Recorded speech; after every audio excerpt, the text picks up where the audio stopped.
BPN के जरिए flights को धमकी। 11 दिन में 600 करोड़ का नुकसान। बीपीएन बन रहा है आतंकवादियों का नया हथियार। क्या है virtual private network? Virtual private network यानी बीपीएन में इंटरनेट डिवाइस के बीच एक निजी नेटवर्क कनेक्शन बनाना है। यह एक ऐसा नेटवर्क आर्किटेक्चर रहता है जो किसी निजी नेटवर्क को दूसरे नेटवर्क पर बढ़ाने का काम करता है। बीपीएन का इस्तेमाल सार्वजनिक नेटवर्क पर गुमनाम तरीके से डेटा संचारित करने के लिए किया जाता है और यही वजह है कि आजकल आतंकवादी इस नेटवर्क का इस्तेमाल धमकी देने के लिए करते हैं। दरअसल बीपीएन किसी भी डेटा को एन्क्रिप्ट करके और आईपी पते को छिपाकर सेवाएं देता है। इस दौरान नेट का इस्तेमाल करने वाले का ब्राउजिंग गतिविधि, पहचान और स्थान आसानी से छुपा रहता है। बीपीएन ऑनलाइन प्राइवेसी को सेव रखने के साथ पर्सनल जानकारी को कोई हैक भी नहीं कर सकता है। इतना ही नहीं, बीपीएन किसी को भी ब्लॉक वेबसाइटों पर एक्सेस करने में मदद करता है। और आइए अब आपको बताते हैं कि बीपीएन कैसे काम करता है। जब भी कोई ब्राउजर में किसी वेबसाइट का यूआरएल डालता है तो सबसे पहले आपकी रिक्वेस्ट आपके इंटरनेट सर्विस प्रोवाइडर यानी आईएसपी के पास जाती है।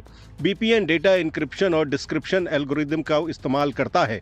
बीपीएन सर्वर और सेवाएं लेने वाले की डिवाइस के बीच सभी कनेक्शनों को इनक्रिप्ट करता है। हैकर्स ने क्या किया है, ये वर्चुअल प्राइवेट नेटवर्क यूज़ करते हैं, वर्चुअल नंबर यूज़ करते हैं, उसके पीछे अपनी आइडेंटिटी को छुपाते हैं। जब हमारे लॉ इन्फोर्समेंट एजेंसी इनको ढूंढने के लिए कोशिश करते हैं तो उनको एक पूरी वॉल मिल जाती है ये वर्चुअल प्राइवेट नेटवर्क की।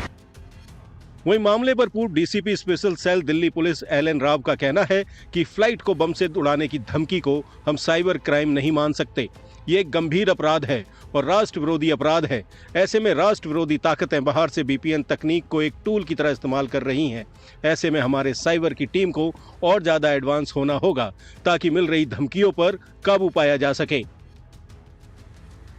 बहरहाल फ्लाइट को बम से उड़ाने की धमकी को भारत किसी भी तरह से हल्के में नहीं ले रहा है और इसकी वजह यह है कि 24 अगस्त 1984 में इंडियन एयरलाइंस फ्लाइट 421 हाईजैक किया था।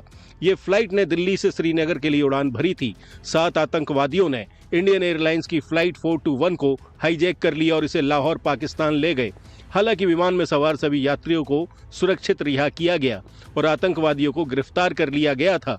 दूसरी घटना 23 जून को AI-182 एयर इंडिया की फ्लाइट कनाडा से भारत के लिए उड़ान भर रही थी। इस फ्लाइट को आतंकवादियों ने बम विस्फोट से उड़ा दिया।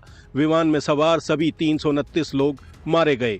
ये दोनों घटनाएं भारत की सुरक्षा के लिए बड़ी चुनौतियां रही हैं और यही वजह है कि इंडियन फ्लाइट्स को मिली धमकियों के मामले में भारत की जांच एजेंसियों को और होशियार रहने की आवश्यकता है। आदित्य द्विवेदी के साथ cameraman Vikram Dogra, live times.